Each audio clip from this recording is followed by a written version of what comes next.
Yeah, and why did I have this slide here? I included this other graph for the center. These are the two graphs. The three graphs are from the Center on Budget and Public Priorities, which is a big higher ed nonprofit.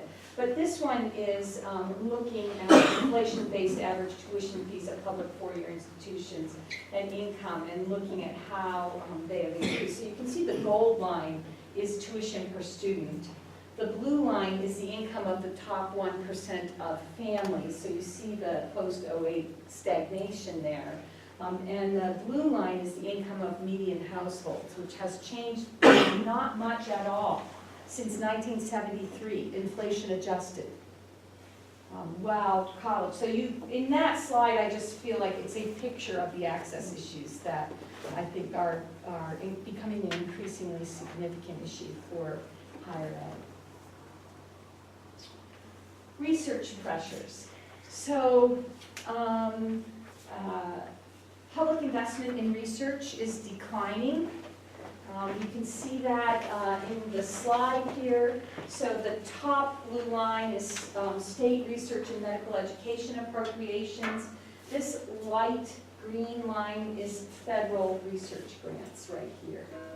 So you can see since 08, they continued to go up a little bit after 2008 because commitments had already been made. But once you got out of those pending grant cycles that were in progress in 08, you see a steady decline in both state general purpose appropriations. So that would be those general fund dollars we get from Idaho. Ours have declined 18%. And of the federal research grants to institutions. What this means for an institution like Idaho is that our researchers, in order to fund the work that they're doing, are playing in a smaller pond. And they're playing in a smaller pond against people at a lot more big-name universities. I think Idaho does really well in this pond, interestingly enough.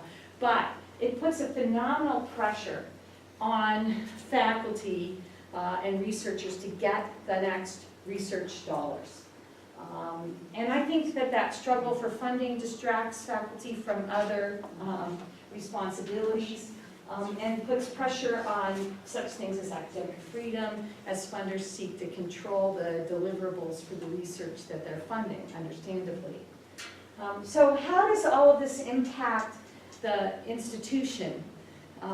Well, I think in a number of really subtle ways. First of all, along with some other things, it's changing the structure of the faculty. So the University of Idaho has a growing cadre of non-tenure track faculty who are not going to have the opportunity to be tenured. Well, why does research play a role in that? One of the reasons is because those tenure track faculty are the people who are driving the research engine. And they've got to spend so much time driving the research engine, they're not teaching as much as they used to 30 years ago. They just can't. It couldn't be done.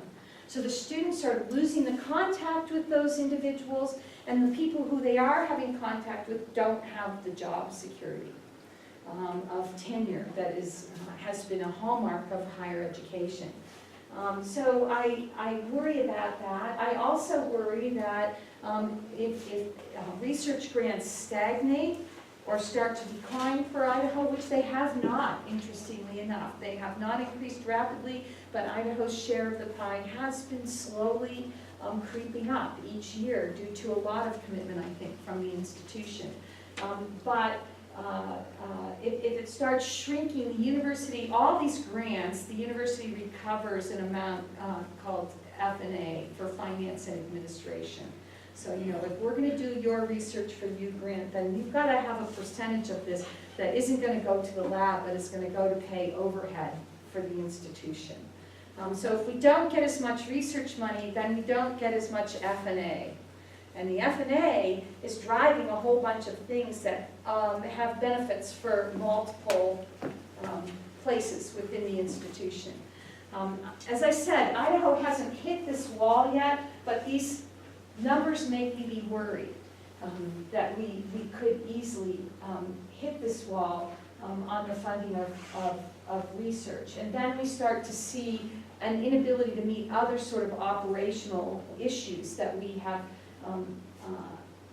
started spending F&A on, that we used to spend general funds I also worry that the emphasis on research in higher ed has led to the development of haves and have-nots within the university academic community. And this has serious issues for the overall structure of the university. And I mean academic haves and have-nots.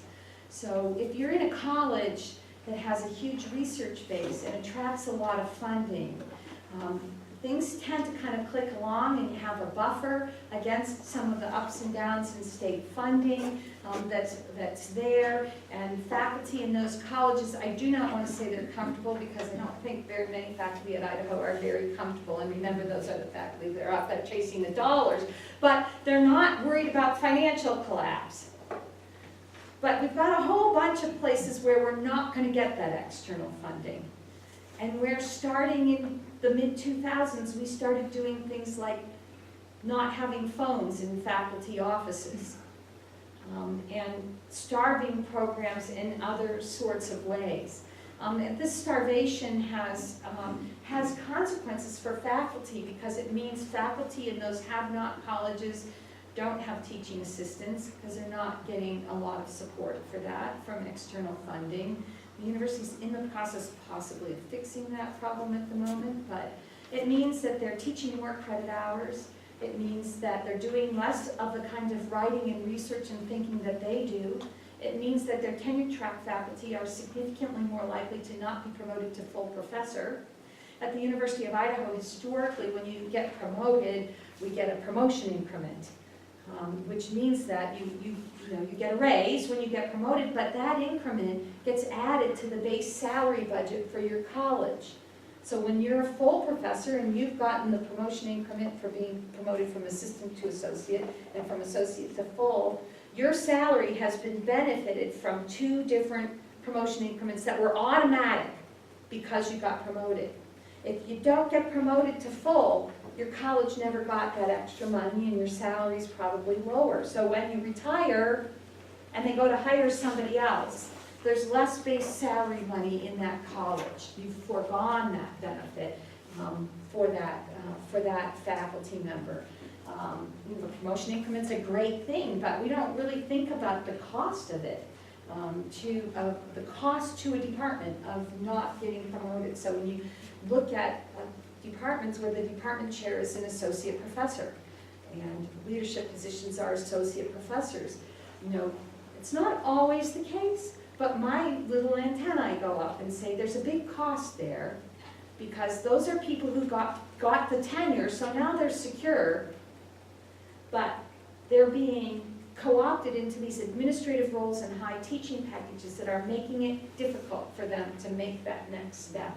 And that has a cost not only for them, for the attractiveness of faculty positions in those departments, but also for the budget of the department over the very long haul, as those resources then aren't distributed and go other places. So, when I kind of look at the shift towards the emphasis on research, and I think, in some ways it's a positive, wonderful thing. I'm constantly amazed at what some of my colleagues are doing at the University of Idaho. Their work is impressive. We should all be really proud of some of the research that's coming out of our institution. It is changing people's lives. It's making the world a safer place to be. It's incredible stuff. But there's a cost behind that shift that we haven't been able to backfill against at the institution, and I think it's undermining the integrity of programs where that research funding isn't available in really subtle ways that are hard to account for. It's something I worry quite a bit about, and I worry about the academic freedom costs. I think we've gotten to a point when we're talking about funded research where we need the money so badly, we just have stopped asking the academic freedom question about the research. And our whole notion about what a researcher ought to be free to do to research and handle the information that they gather when an entity, whether it's a government or a private entity, is using a public institution in particular to fund research for that entity, it has moved so far down the line, it's hard to, I think it's hard to put into words. And I think at the university level, it's impacting our notions about academic freedom more generally, and our understanding of our junior faculty that they have academic freedom, and what that would mean to them. I think, I've been trying to get people a little bit exorcised about the fact that we have so many non-tenure track faculty compared to tenure track faculty, and a lot of people just don't see what the benefit of that tenure is. They think, they're worried that those non-tenure track faculty who don't have to seek the research grants have more freedom and more ability to pursue interests that they're involved in, and are shifting the curriculum towards themselves because those research faculty are out there chasing the grant dollars. And just this incredibly warped and upside down argument starts to emerge that causes me to be pretty worried for the future of the institution. And that's a much bigger concern about the external funding pressure for deliverables. But I liken it to the problem of my kids and pirated music. So I'm a lawyer, and having kids violate the law was something I didn't think was good. And so I had a rule with my kids while they were under my house that they had to buy their music. And I said, the price I will pay for making you actually buy your music is that I will pay your iTunes bill. Luckily, I didn't have kids who were out of control. So all the way through high school, they had my iTunes password number, and they bought their music on iTunes. And I think they were pretty religious about it. It didn't cost them anything, so why go through all the trouble of downloading it from somewhere else when they could get it for free on iTunes because I was paying? But I think that one of the things that went on as a lawyer and kind of looking at some of the philosophy is that the internet and the pirating of all kinds of intellectual property on the internet has profoundly changed our society's understanding about what theft is. We are just in a different place about whether it's wrong to download music that you didn't pay for. And anytime you get in one of these conversations, the fight will be, who's stealing, who's worse, you downloading the music or the developer sucking everything away from the artist or the promoter or whatever. And I'm like, I don't really care. That's an artist and promoter fight, and it probably needs to be fought, but you're playing a role there because you also stole the music, so your money's not in there providing liquidity for them to deal with it. So I think the same thing's happening in higher ed. We've kind of given up our academic freedom in this world a little bit too much there, and I just worry that we're giving it up more generally, and in ways that I think will have long-term unfortunate consequences. So.